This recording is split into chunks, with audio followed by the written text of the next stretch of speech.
we got all this working, right? I think so, yeah. Okay, you ready to go? All right, let's do it. Let's do it. Look, it's our new intro. We're fancy.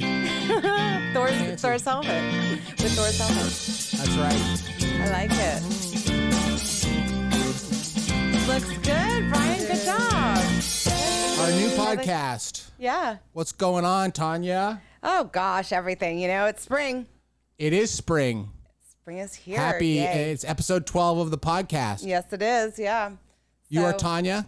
I am Brian. Hi, Brian. Hi, how are you? I'm good. Good. Good. Still good from the 2 seconds ago I asked you? Yep. Awesome. You know, taking a little break from the office and packing.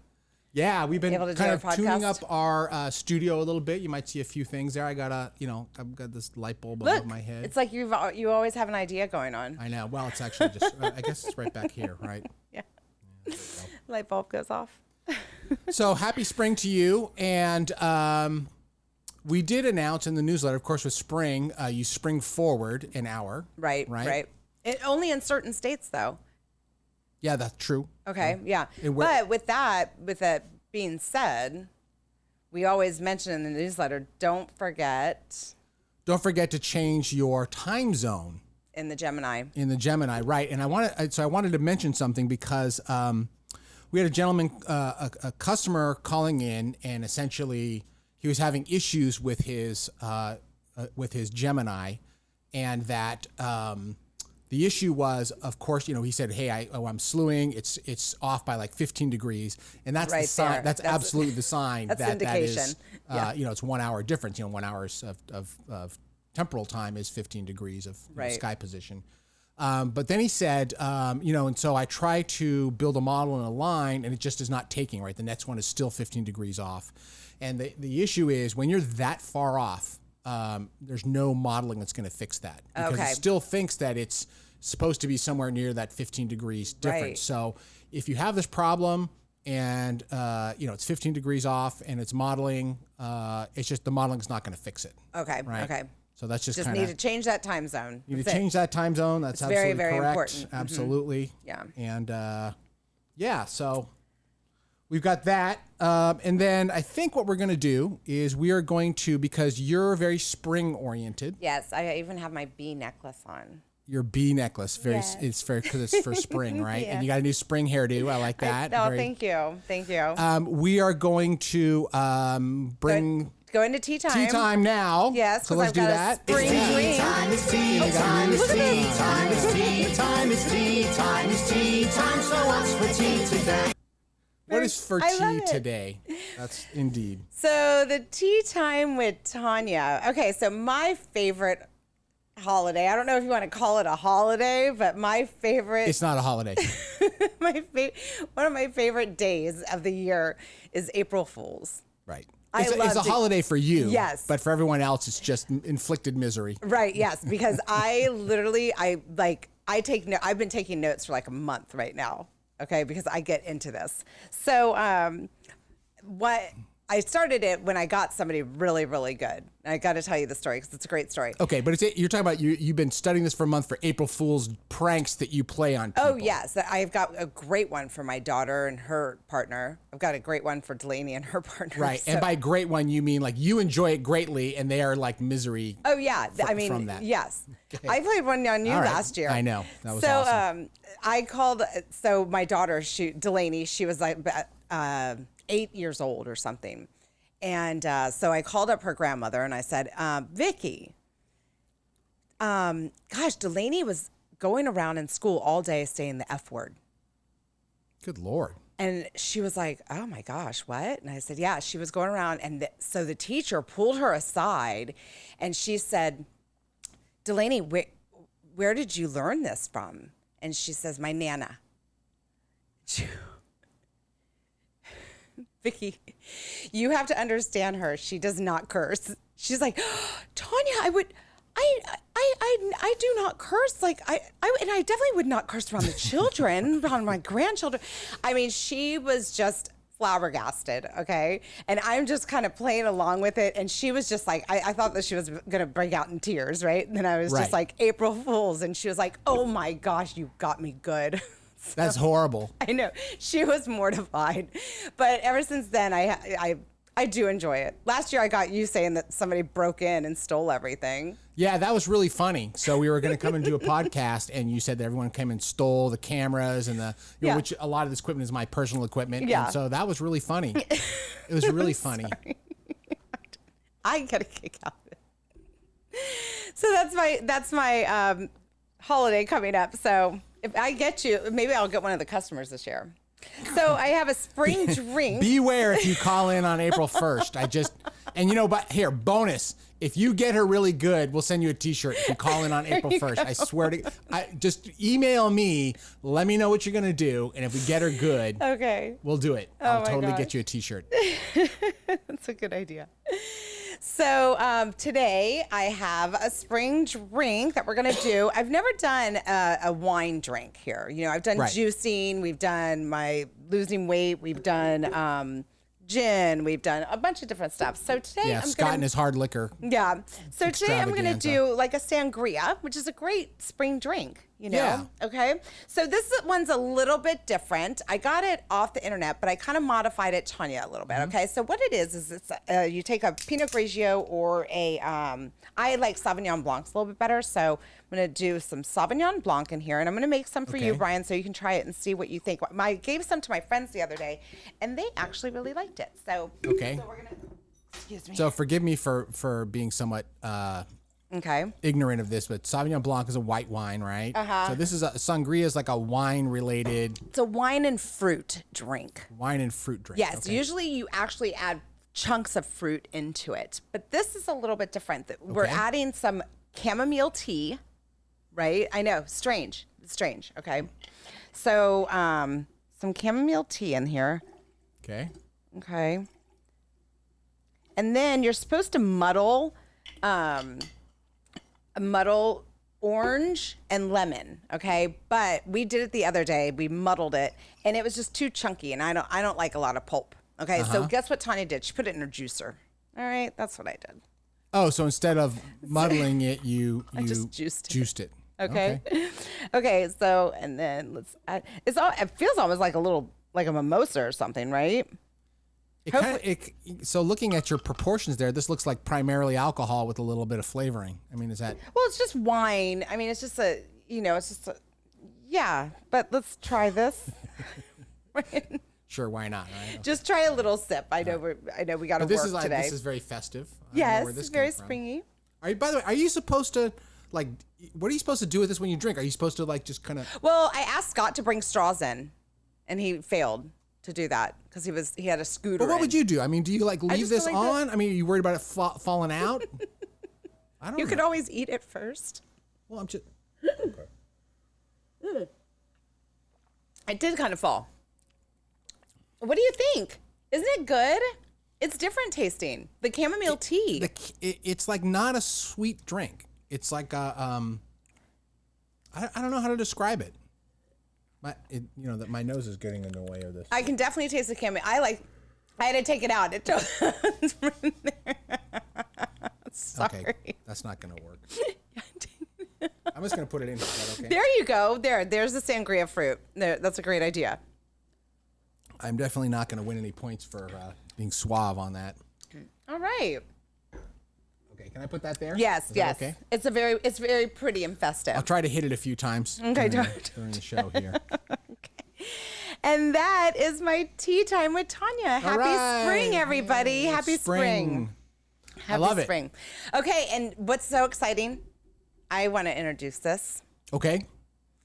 Brian has a new lead-in for his Observatory Talk with Brian that I've been so excited about. I've been wanting you to do this. I feel like I was being forced into service to do this.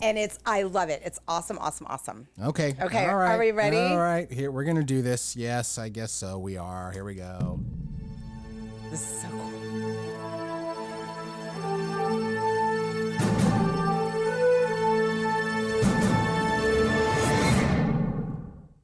I really like it.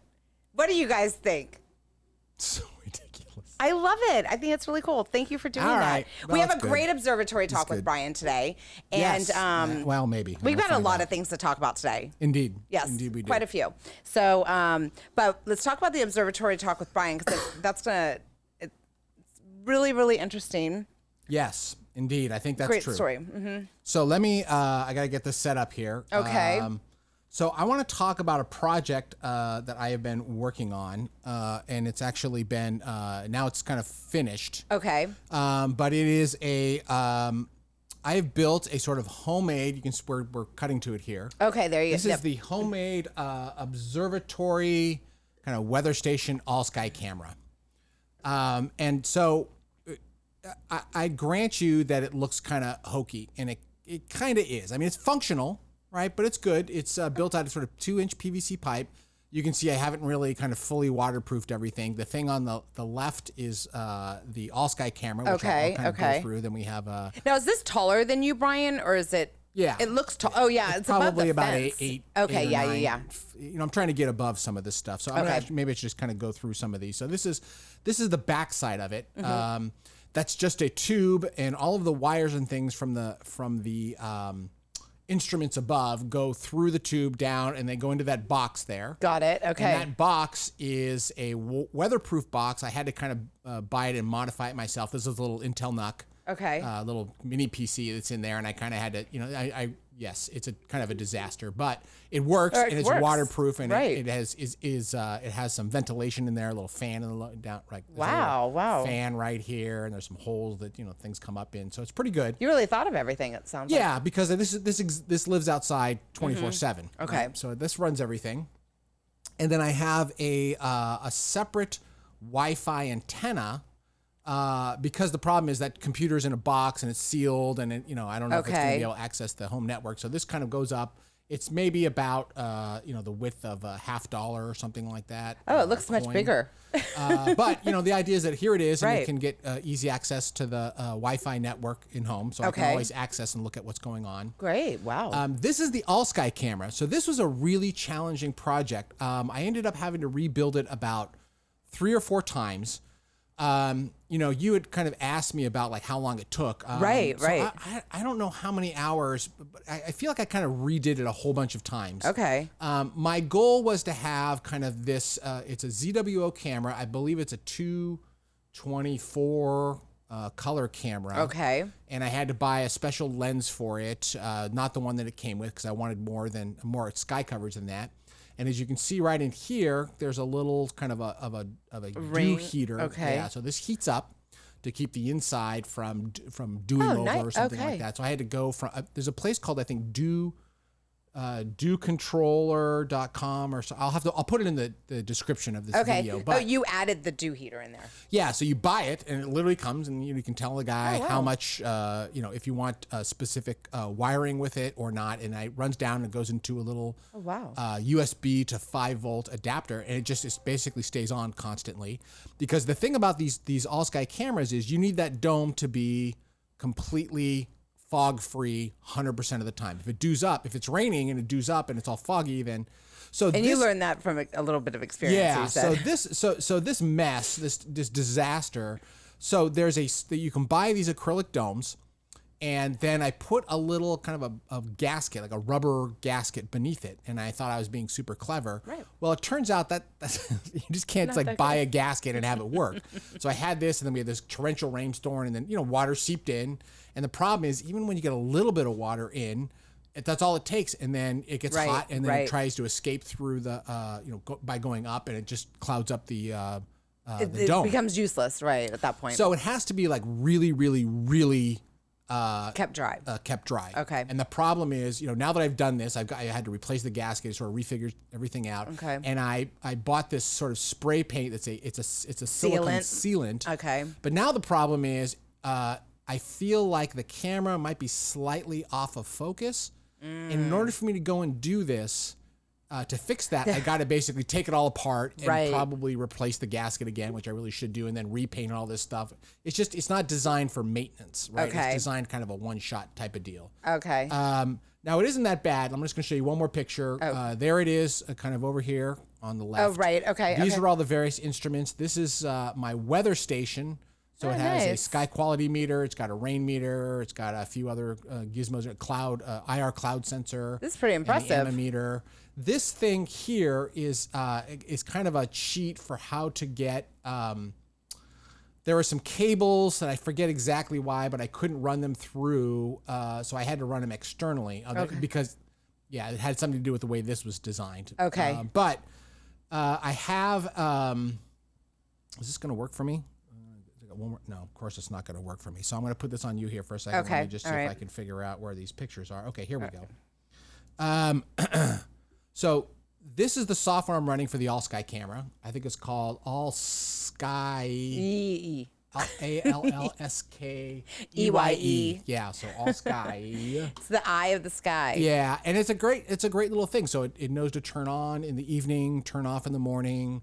It takes a picture as however often I want it to do it. You set it to, okay. Yeah, and it's got all kinds of configurations. It's a freeware, but if you buy the payware, which is ridiculously cheap, it's like $15 or $20. Wow. It will actually do other things like produce a movie at the end of the day. Oh, nice. Thing. Okay. So I'm going to show you that real quick, I hope. And that is this. So here's an example of the video. You can see cool. here is the there are clouds rolled so in. there's the clouds, right? So let me just show you this. So here is, of course, the ammeter and the rest of this. Right. This is kind of it's nearly 180 degrees, but I can see most of the sky. Okay. So what I like to use this for is, first of all, it tells me it's not just a pretty picture. Okay. It tells me the sky condition, so I can see that it was very, very clear. I can see there's a little bit of wind, happening right in here. As I scrub through this. And then I started getting these high full width half max. I started getting kind of bloated stars kind of later in the night or early in the morning. And I could see here, as you can tell, I have these clouds kind of came in a little bit. So I was like, I can always go back and check and see, you know what, there was this cloud cover coming in. I'm probably the last. Got it. So it's not your mount. You don't have to do anything. Yeah, it's not I might, and there's a way to actually kind of tag these by time. So, and that's probably what I should I had it at one time working, but turned it off. But you can say, you know what, at 10:30 on or whatever, 4:30 on, all those subs are probably going to be bad because this cloud coming in. It's going to save a lot of time going through and trying to figure out these subs, things like that. Okay, nice. So that was kind of a nice project to do. I want to show you also, which is kind of cool. I hope I'm going to be able to show this to you. I don't know where it went. It went somewhere. Well, that's very cool. Here it is. Okay. I'm going to show this to you. So you can also capture meteors in there. That is so cool. Which is really interesting because if you think about this as a 180 degree sky picture, right? This meteor's got to be, this tail has got to be maybe 40 degrees, 30 degrees, 40 degrees, maybe even more. I mean, it's a monster. So it's just also kind of nice to see what's happening in terms of just stuff that's happening in the night sky. And it's so fast. You can't. Yeah. And so it's good to see those. It's just good to see, kind of know what's going on in your sky. So it was a great project. I really enjoyed it a lot.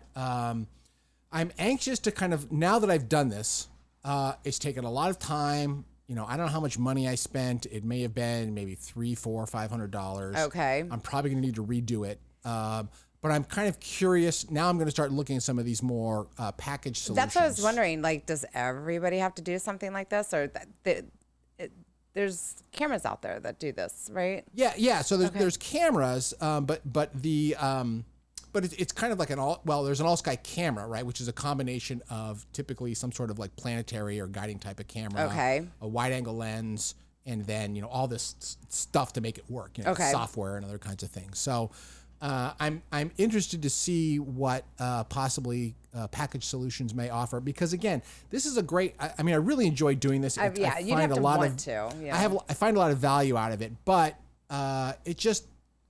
it's not, I can't maintain it very well now. I got to sort of rethink this stuff. Okay. So one of the things I have been noticing about the package solutions is that they seem to be just kind of, they've thought through that next step, here's how to maintain it. Here's how to take it apart without screwing yourself on the water tightness and so forth. Oh, nice. Okay. You'll be telling us about that soon? Yeah, maybe. I'll have to see where it goes. Okay, you know? okay. I want to see how it goes. But yeah, I'm sort of looking at that and kind of evaluating that. So we might see something from that. Oh, but perfect. Yay. all sky camera, absolutely. I love it. It really helps me to evaluate my astro imaging, see what's going on, also see some interesting stuff that happens during the night sky. Nice. And, it's a nice way to kind of validate what's happening in my imaging. Perfect. Yay. Well, thank you for that Observatory Talk with Brian.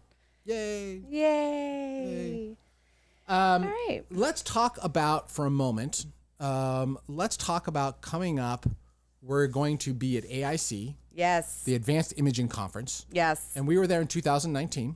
We just saw that picture at lunch today. Yes, we did. There's a big picture of everyone who attended that. Yes. And it is May 20 and 21st, 2022 in San Jose, which I think they do that every year. Yeah, it's always there. Right? Yep, it's always at the Sheraton. Yeah.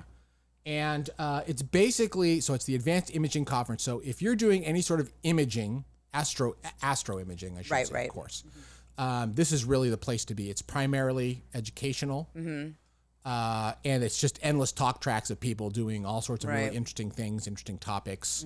And then you get your library at the end. Yeah, so that's a huge deal. And you know about this, right? Yeah, you've mentioned it a few times, and you said that that's what's so great about the AIC conference is not only can you go and but you can get all the other sessions that are going on when you're in session, but you can't go to them because there's like 3 sessions at one time, but you get a library of that entire AIC conference. Yeah, so they're set up that there's multiple sessions happening at the same time, so you kind of got to pick the ones you want to go to. Right. But as part of you attending this conference, and of course it's a paid conference, I don't know what the price is, but they give you access to the library of all these things. Even if you're watching the video, it's hard to take everything in. You want to go back and sort of rewatch the things. They're very, very dense and very, very good. Right. And these are the top imagers and processors today. Yes. So it's great. And they give you access to previous years. Oh, okay. That's nice. So if you wanted to see something from like last 2019's conference, I think it was canceled the last couple years, right? Yes. So this is the first one since. First one since 2019. Right. Anyways, it's a great conference. You guys should definitely check it out if you're doing imaging. If you can't, I think they have an option where you could purchase the access to the library. I don't know that for sure, but it's just an unbelievable resource. So. Yes. Yeah. Yeah, I'm looking forward to seeing everybody. But at the AIC conference, I think we're going to try our new platform, right? Brian and I are stepping up our podcast a little bit. We're going to do remote podcast. So it will be a different scenery. It will be in, part of it will be in my office and Brian will be in his office, but we will be live chatting. And so it's live streaming. Live streaming, yeah. So customers, Losmandy, or future Losmandy customers that want to come on and ask questions to Brian and I, they can just come on and chat with us. It's going to be fun. I think we're going to do our first one April 13th. I keep saying March. March 13th is past. No, yes. But don't, that's a trial. Like the real one is going to be at AIC. Oh, so okay. Yes, we're gonna do it. We're gonna do one, and we actually have a special guest lined up for April 13th, which is going to be worthwhile. It's probably going to be full of all kinds of bugs and problems we're going to have, but we really do want to have it ready to go for AIC because we're going to be live from the show, live on YouTube. And also live on Facebook Live as well. So we'll be able to log in and we can answer your questions and interact with you and chat. And I'm really excited about it. Yeah, I'm really excited. Yeah. Should be a lot of fun. Just something new for us. Indeed. All right. Now, speaking of which, we are also going to be, we did get our 30th, I don't know if you can see this, the 30th anniversary t-shirt. Yes, we finally did. You've got yours. Yes, I've got mine on. And here's and these are coming with all the mounts again this year. So this is our new shirt for this year. Last year was 40th anniversary of Losmandy. This is the 30th anniversary. Of the G11. Let's see. Bring it up there. Yeah. There we go. Isn't so for all you gearheads who like the like techie kind of stuff. Yes. It's actually really well done. It is. I really like it. I'm not, and by the way, I'm not tooting my own horn because I didn't do this design. I kind of helped a little bit, but I really do like it. And it's, these are super comfortable shirts. We wear them all the time. And so if you buy a mount this year, you can get it. Yes. And if you pull a prank on Tanya April 1st, I swear to God, I will. Brian's going to be sending you one. But you also get it when you subscribe to our newsletter. Okay, subscribe to our newsletter and send in your image to submissions at losmandy.com. And if you're the winner and featured that month, you'll get a T-shirt also. Oh, right.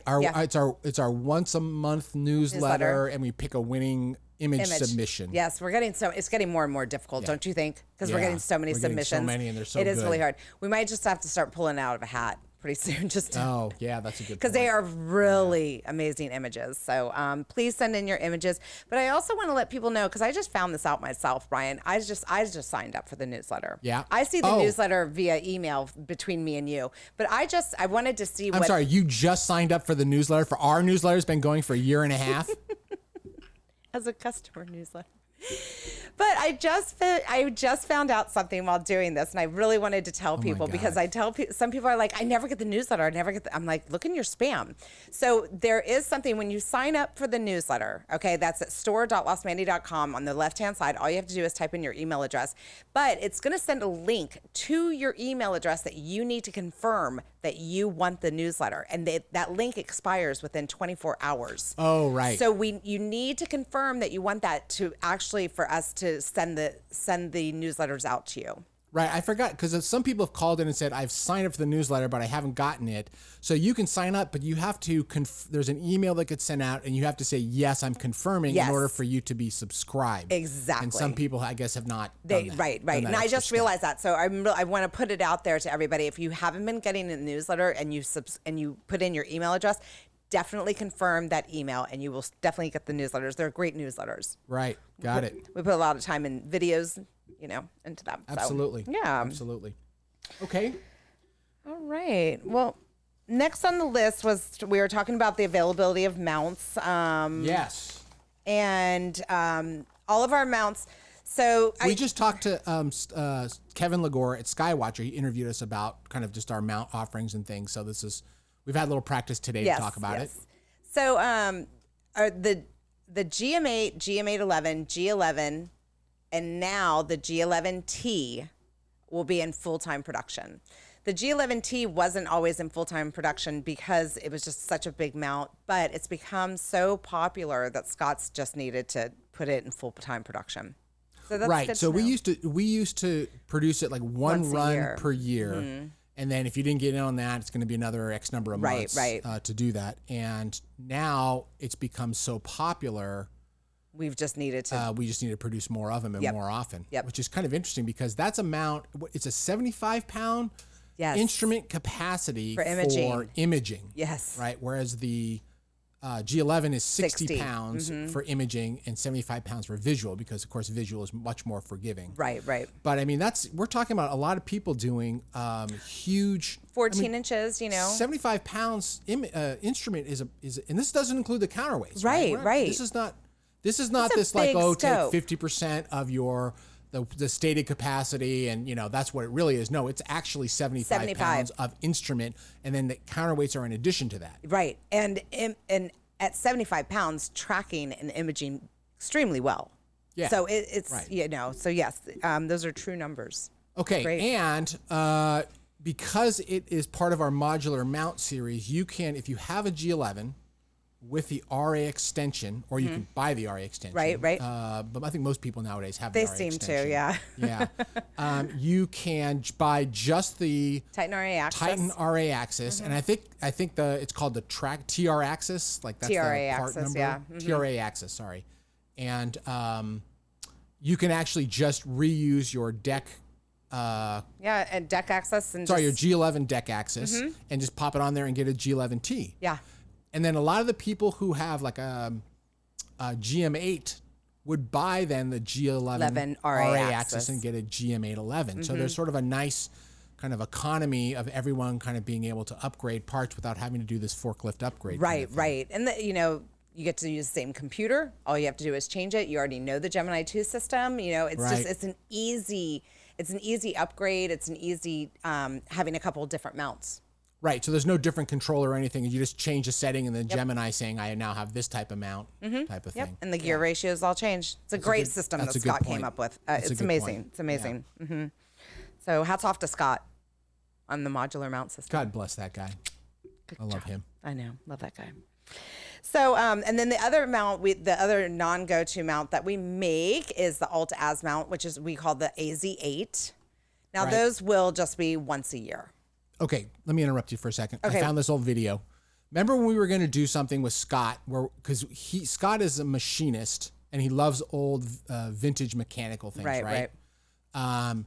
We were going to have him do a bit on our podcast, and he was going to introduce one of his gizmos, every episode. It was an idea that we had. This is an idea we had originally. Let me just show you a video. I just found this. Are you serious? I'm not kidding. Oh my gosh, this is our first take on this. Here we go.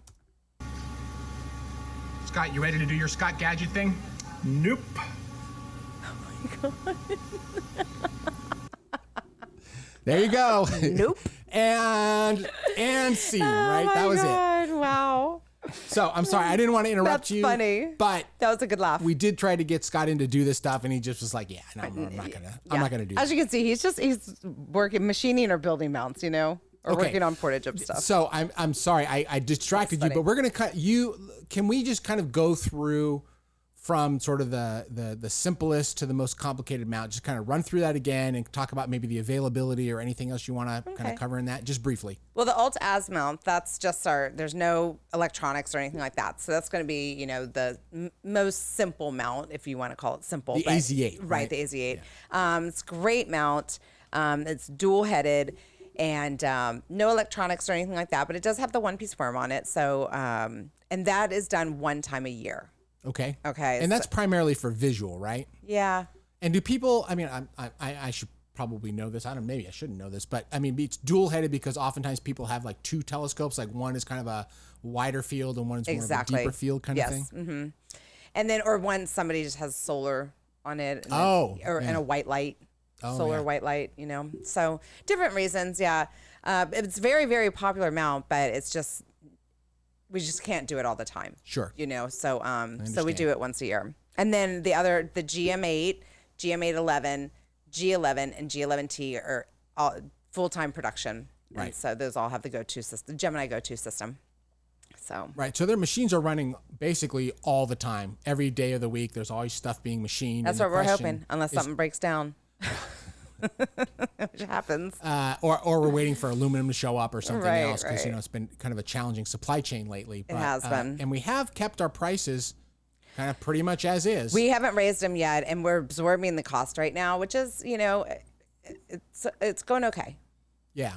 We're so that's kind of our goal. We want it to be affordable, right? But if you're thinking about buying a mount, just keep that in mind. Yes, I don't know when Scott will pull that trigger.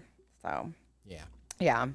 So that's about the mounts. And of course, we sell all of our accessories too. So, and then now I really wanted to, so we just talked about all the mount heads and everything like that.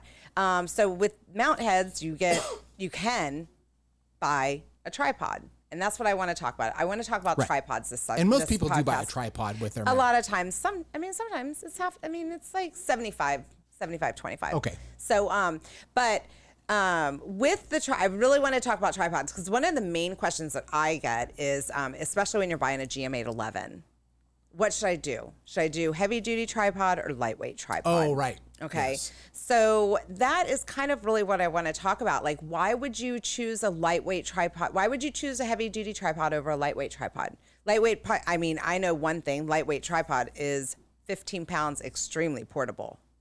Right. But I think when it comes to imaging, I think that's something to consider, buying a heavy duty tripod. Oh, are you asking me? I'm asking. Yeah, I'm asking. I thought you were going to tell me. I'm asking your input. So here's the thing, right? We do have the lightweight tripod, and we do have the heavy duty or HD tripod. And it's they're both folding tripods right now. Mm-hmm. The lightweight tripod does not come with a tripod spreader. You can buy that optionally, which can improve the stability of it.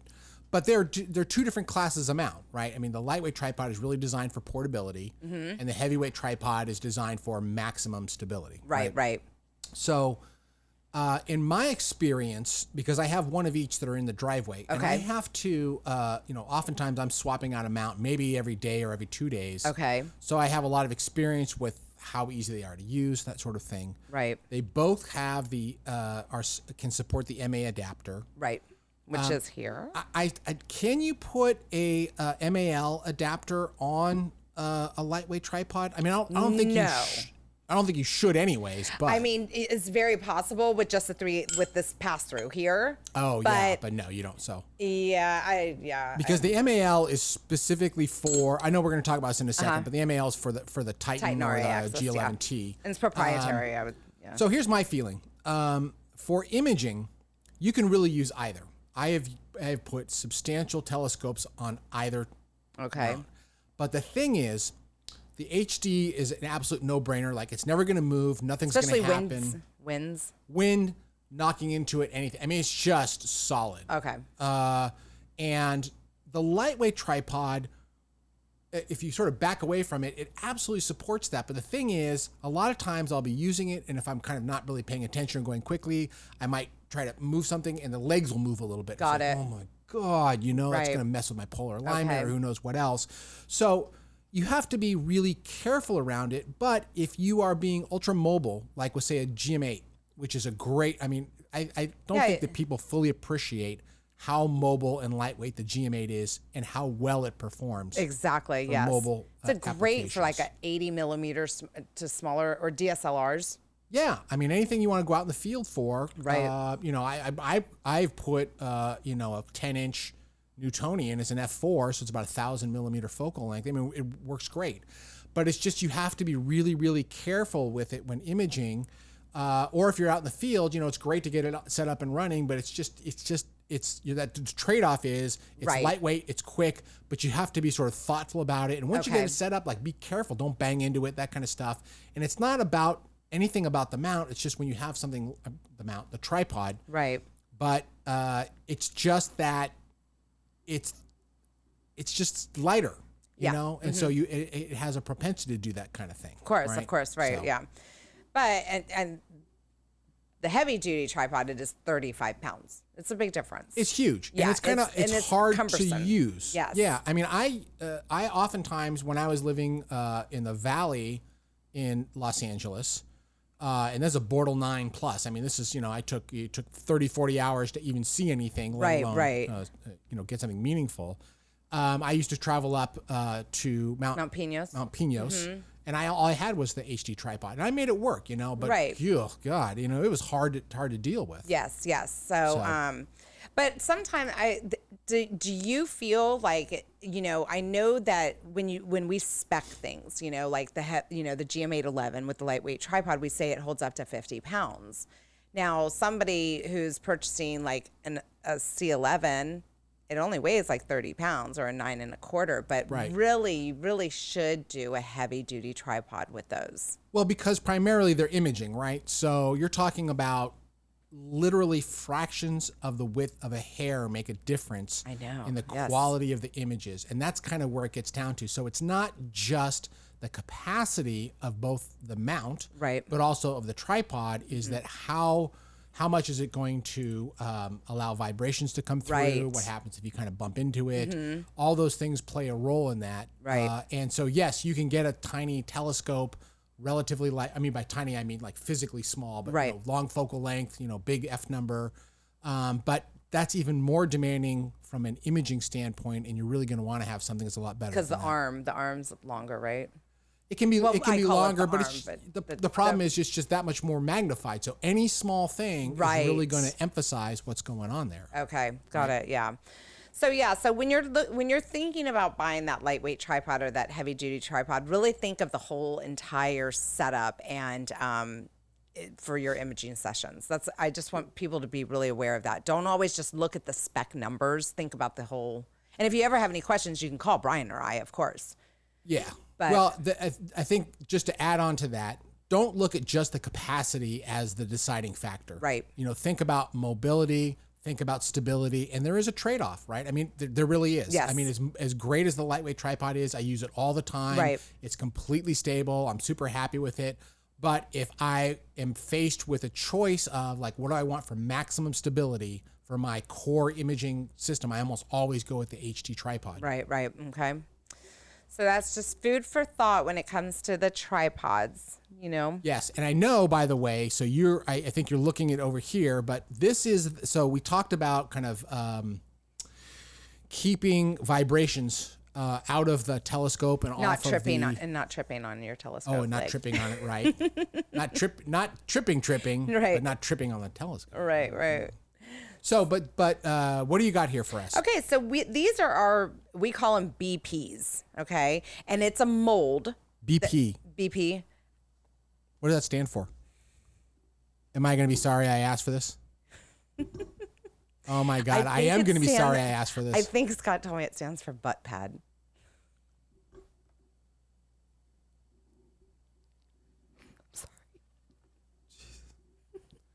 You asked, and I told. He needs to not name stuff No, he shouldn't. anymore.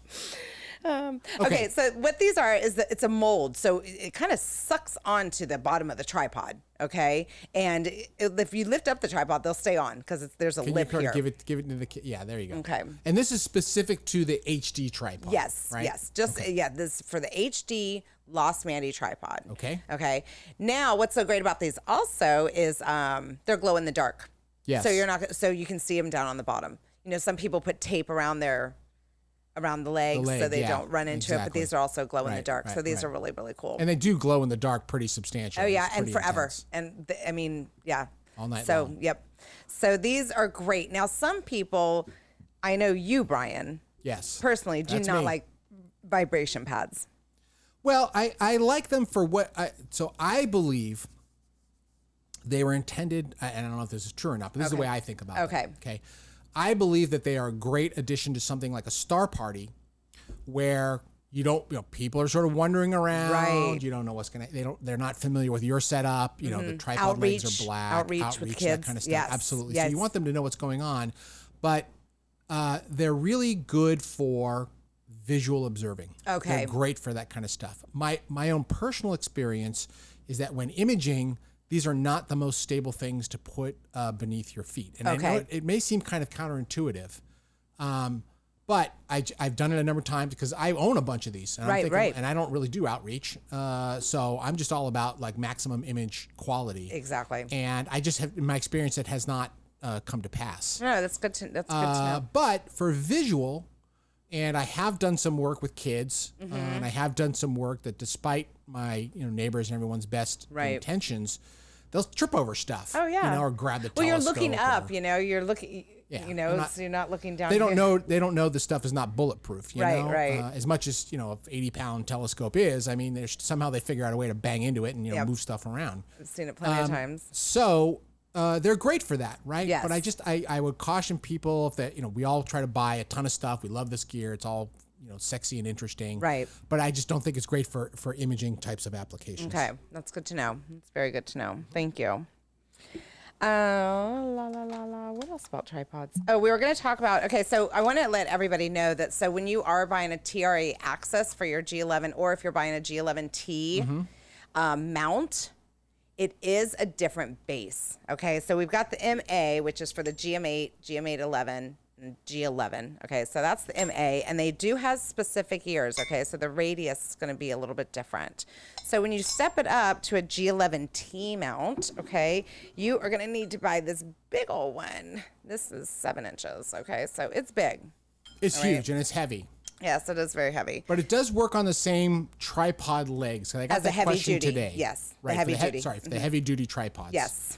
Now, if someone has an older, non-folding HD tripod, the really old ones, and these are the things we haven't made for years and years and years. But can you put an MAL on that? You can, but it's a little bit tricky. Okay, so the MA on the non-folding tripods is welded on. Okay. This piece right here. Yeah, the MA is So welded the old on. ones, it was welded on. It wasn't. You couldn't remove it. Right, now you can remove it, okay?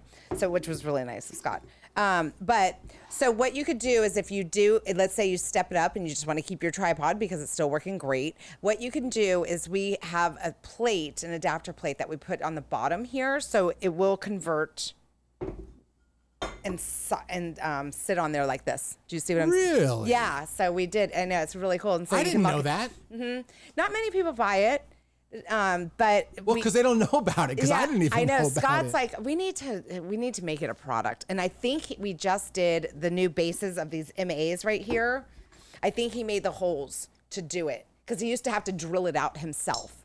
Oh, okay. Okay, so but now we can just take it and put it on the back here with some hardware, and then it just goes right into there and locks. So the idea is that you can take an MA with this and put this adapter on it and actually attach an MAL to the top of it. Correct. And how does that, does it impact the kind of stability or anything like that? At least not that we know of. And no, I mean, we haven't sold a lot of them, but we've sold enough of them. Okay, so we would have heard some feedback on this if it wasn't that great. But no, a lot of people out there have them. Right. And is this the same adapter as, because we have an adapter that I think adapts the AZ8 to an MA? It's kind of like the same, the AZ8 tripod coupling. Yes, it's kind of like the same concept. Right, because the AZ8 tripod coupling allows someone to take their AZ8 head and put it onto an GMA, HD tripod with an MA adapter, right? Yes, that is correct. So it's kind of similar in concept, but it's not the same product. Right, exactly. Yeah, got it. It's a little bit different, but kind of same idea. Yeah, I'm sorry, I'm learning this for the first time, so I have to ask these questions. I don't know anything about this.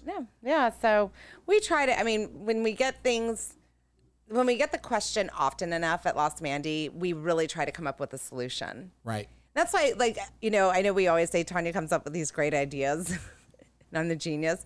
But no, it's the customers talking to us, it's customers suggesting to us, and that's where we get some of these ideas. So we really appreciate your guys' suggestions and everything like that because we're trying to make everything easier for everybody. Yeah. Like the maintenance kit, it was because everybody emailed us. Yeah, and that's really popular right now. And we have a video that goes along with it to show you how to use it. Yeah, but we would get the question almost daily, it seemed like. What's the grease? What do I clean it with? How do I do this? I was like, you guys, we should just make a kit.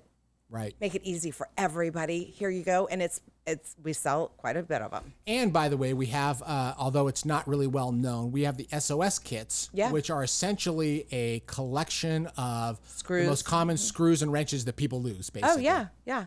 And instead of you trying to tell me what screw and blah, blah, blah, it's just give them all to you, But that was another thing. I was just like, you guys, we can't sit here and go back and forth with our customers. Let's just give them everything that they need and get everybody situated instead of things. So those have been really popular too. Those all kind of sound like your ideas for all this stuff. I mean, I do talk to a lot of people. I talk to a lot of people just as much as you, but a lot of people do call in, and then I just I'm loudmouth about everything, Indeed, but it results in solutions. Right, yes. So your suggestions are always they're welcome.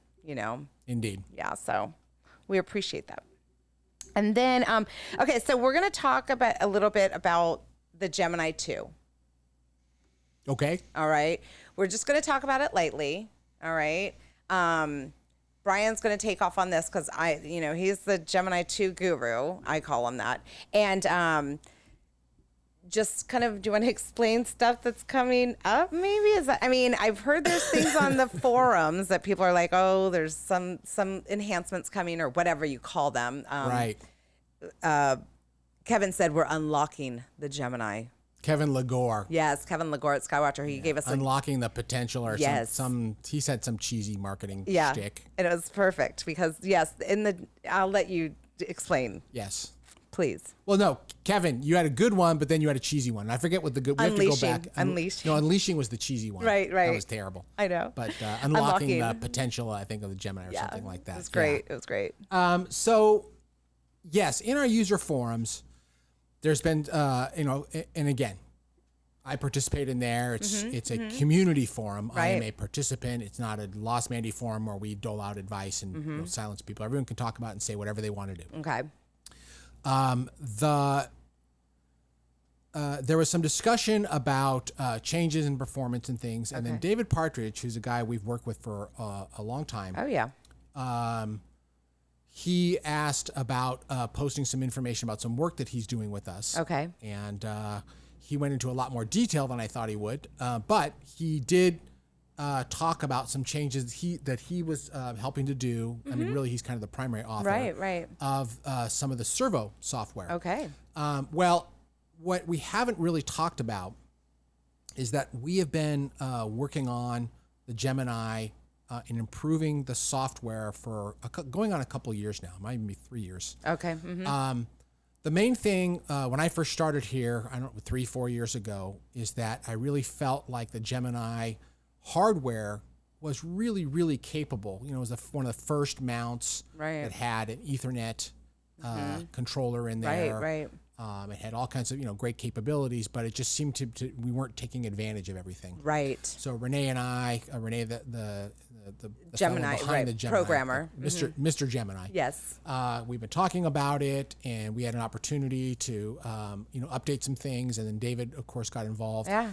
And so the basic punchline was that we are working now on the next version of Gemini firmware. We're not quite ready to announce it and talk about it, but there are a couple of things that we do want to specifically mention about it. Mm-hmm. First of all, the tracking resolution, we've been really focusing on the mount performance. Right. And the tracking resolution, we are aiming for about a 4x improvement. Wow. In the resolution of the tracking capabilities of the mount. Wow. Okay. And this is the existing mounts. These are not, you don't have to buy any hardware to do this kind of thing. Mm-hmm. In addition to that, we've been focusing on some features that make periodic error correction easier. Okay. And more accurate. Got it. And also just generally more effective. Okay. So that's kind of a big deal as well. Yes. And we hope that we're gonna make it able that anybody with a Gemini 2 is going to be able to do effective periodic error correction and improve their mount that much more. This is in addition to the work that we're doing around the increased resolution. Right. Wow. There's a bunch of improvements we made around issues that have been brought up.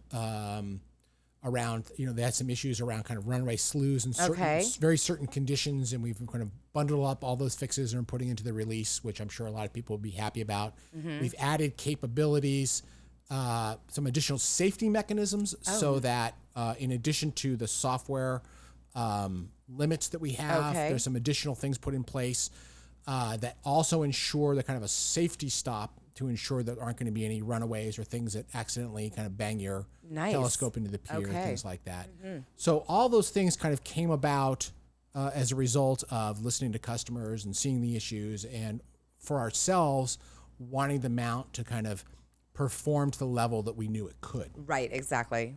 Good word. So it's a ton of work. Yeah. It's very complicated stuff. Mm-hmm. And I'm not saying that for anything other than I really admire the guys, Renee and David and other people, Paul, who's working on the Gemini telescope, that are working to make these things happen. Yeah.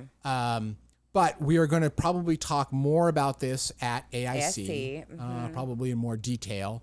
It's a good time if you want to join our live stream. We're going to talk about it a bit. So if you have questions about this, we certainly can talk about it at that point. Yes. And maybe, I don't think we're ready to talk about all the details. Right. But something. But it's the big thing for 2022 in Losmandy mounts and the go-to system. Yeah. And I also want to point out, one of the most important criteria we had was that it needed to work for existing Gemini customers. Always. Mm-hmm. So the deal is, if you have a Gemini 2 system, this is you're going to be able to take advantage of this. Yes. And that's kind of a huge deal, right? And if you're thinking of buying a Gemini system, know that this is going to be something that's in your future as well, right? The mount itself already performs really well. We're really happy with it, but we just think it could be more. Exactly.